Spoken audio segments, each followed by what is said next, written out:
Ouais, surtout que c'est Chirac qui a dit ça. Comme. Ouais. Aïe! Les photos sont vraiment très drôles. Là, je peux. Ouais. C'est excellent. Les Guignols de l'info, pourquoi la nuit blanche? Parce qu'on nous l'a proposé et que j'ai trouvé l'idée surprenante.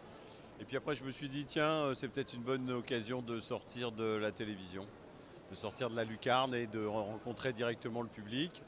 Et puis après, Laurent Lebon, le directeur artistique de la Nuit Blanche, je lui ai dit, d'accord, mais il me faut un lieu, moi. Et un mois plus tard, il m'a rappelé, il m'a parlé du Palais de Tokyo et j'ai dit oui tout de suite. Et l'accueil du public ce soir, comment ça se passe? Bah, incroyablement bien. Mais ça j'étais à peu près sûr que ça se passerait bien.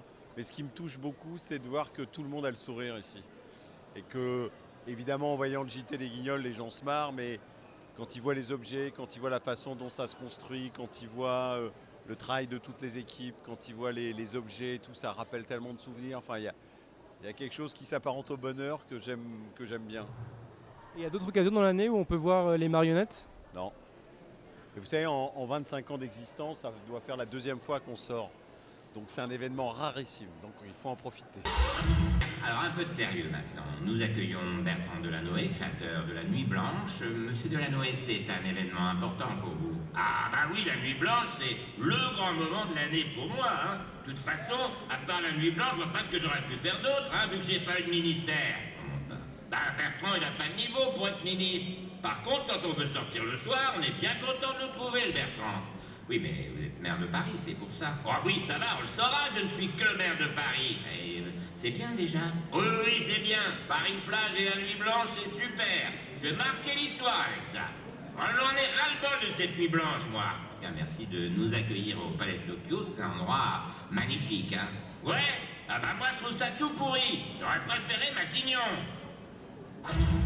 La 11e édition de la Nuit Blanche a donc en partie investi le Palais de Tokyo. Je tiens à remercier chaleureusement Bertrand Delanoë. Oui, vous aussi, monsieur Chirac, vous aimez la Nuit Blanche. Ah, vous rigolez, j'adore. Ça fait 11 ans que Delanoë me fournit un alibi en béton pour pas rentrer à la maison voir maman. D'accord, mais vous faites la Nuit Blanche quand même? Ah, évidemment. Et vous avez commencé par quel lieu? La Romerie, à Saint-Germain-des-Prés. Ouais, c'est un bar, ça. Non, non, non, c'est un musée.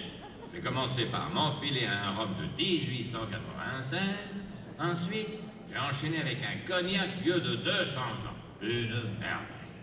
Bon, allez, j'y vais là, parce que moi, je suis parti jusqu'à 6 h du matin. Hein. Eh oui, c'est ça la force de la Nuit Blanche, c'est que chacun peut y trouver ce qu'il veut.